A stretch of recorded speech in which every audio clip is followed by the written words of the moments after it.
नमस्कार, मी अनिल उपाध्ये. शिवसिद्ध बातमीपत्रात आपलं स्वागत आहे. पाहूया आजची बातमी. बातमी आहे माणगावमधून. चर्या शिरोमणी आचार्य श्री 108 विशुद्ध सागरजी महाराज सहसंघ यांचे आज ऐतिहासिक माणगाव नगरीत भव्य स्वागत करण्यात आले. सकाळी 9 वाजता मुनी संघाचे हातकणंगले होऊन माणगाव फाटा इथं आगमन झाले. यावेळी सरपंच राजू मगदूम यांच्या हस्ते मुनीश्रींची पादपूजा करून मुनी संघाचे स्वागत करण्यात आले. त्यानंतर मुनी संघास शाहू कॉर्नर येथून रथ, घोडी, बैलजोडी, बँड बाजासह वाजत गाजत उद्योगपती राजू पाटील यांच्या फार्म हाऊसवर आणण्यात आले. यावेळी उपस्थित भाविकांना आशीर्वचन करताना आचार्य श्री म्हणाले, मनुष्य सध्या मृत्यूला कवटाळून बसला आहे, त्याचा मोठा भ्रम झाला आहे. स्वतःच्या सुखासाठी कोणत्याही गोष्टी तो करायला तयार आहे. स्वर्ग, नरक, ब्रह्मांड, मनुष्यामध्ये असं कोणतं स्थान नाही जिथे मृत्यू होत नाही. म्हणून आपल्या सुखासाठी दुसऱ्याला दुःख देण्याचा विचार करू नका. मृत्यू हा सगळ्यांना पाहून घेत असतो. प्रत्येक काम करण्यापूर्वी मृत्यूचा विचार करावा.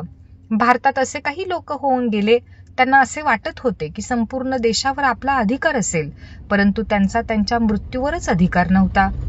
प्रत्येक मनुष्याची दृष्टी ही एकमेकांना आनंदी ठेवली पाहिजे, पण दुसऱ्याच्या आनंदासाठी तिसऱ्याचा आनंद नाहीसा करणे याला धर्म नाही म्हणत, असे प्रतिपादन अध्यात्मयोगी चर्या शिरोमणी आचार्य श्री 108 विशुद्ध सागरजी महाराज यांनी आपल्या प्रवचनातून केले. दरम्यान दुपारी 3 वाजता गुंफा येथून सहसंघास वाजत गाजत चंद्रप्रभू दिगंबर जैन मंदिरात आणण्यात आले. यावेळी गावातील मुख्य मार्गावरून मुनी संघाच्या स्वागतासाठी रांगोळी काढण्यात आली होती. गावातील सर्व मंडळे, जैन समाज यांसह इतर समाज, विविध संस्था यांच्या वतीने स्वागत कमानी उभ्या करण्यात आल्या होत्या. या कार्यक्रमास दिगंबर जैन समाज अध्यक्ष महावीर मगदूम, उद्योगपती राजू पाटील, सरपंच राजू मगदूम, माजी सरपंच अनिल पाटील, माणगाव ग्रामपंचायत सदस्य यांच्यासह जैन श्रावक श्राविका मोठ्या संख्येने उपस्थित होते. एक के सुख के पीछे लाखों को दुख ये नहीं हो सकता. वो साथी से कहा कि रथ को मोड़ दीजिए, और रथ मोड़ करके जो जूनागढ़ की ओर जा रहा था वो गिरनार की ओर चल दिया. एक क्षण को रुक जा. कहां चली गई नारी की इच्छा, कहां चली गई इच्छाएं, कहां चली गई वासनाएं.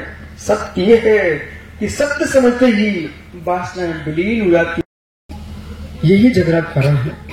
जन्म देने वाला कोई, पालन पोषण वाला कोई, हर व्यक्ति के पुण्य पाप का खेल चल रहा है. हर व्यक्ति को अपने पुण्य से वस्तु मिली है, तुम उस पर अधिकार जमा रहे हो. यही झगड़े का कारण है. अपनी परिस्थिति पर अपना राग करो, दूसरे पे राग मत करो. और मित्र वे राग हो जाए तो अपनी पर भी राग मत, तो बीत राग का विचार करो. इसलिए क्या नहीं हो, नमन जितना तू सजा बैठा है ना, आगे देख घोड़े भी सजे खड़े हैं. वो बैल देख कितने सुंदर लग रहे हैं. तेरी मूछे से खड़ी, उसके सिंह खड़े हुए. देख रहा है. अब दोनों में अंतर देखो.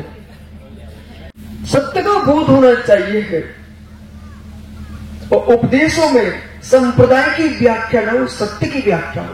और जिस दिन सत्य की व्याख्या व्यक्ति सुनेगा, हर व्यक्ति को बोध है अग्नि गर्म होती है, हर व्यक्ति को बोध है पानी ठंडा होता है, ऐसे हर व्यक्ति को ज्ञान है कि सत्य सत्य ही होता है. मेरा सभा से प्रश्न है, इस सभा में कितने लोग ऐसे इनका मरण नहीं होगा. शिवसिद्ध न्यूज साठी माणगावहून शिरीष मधाळे.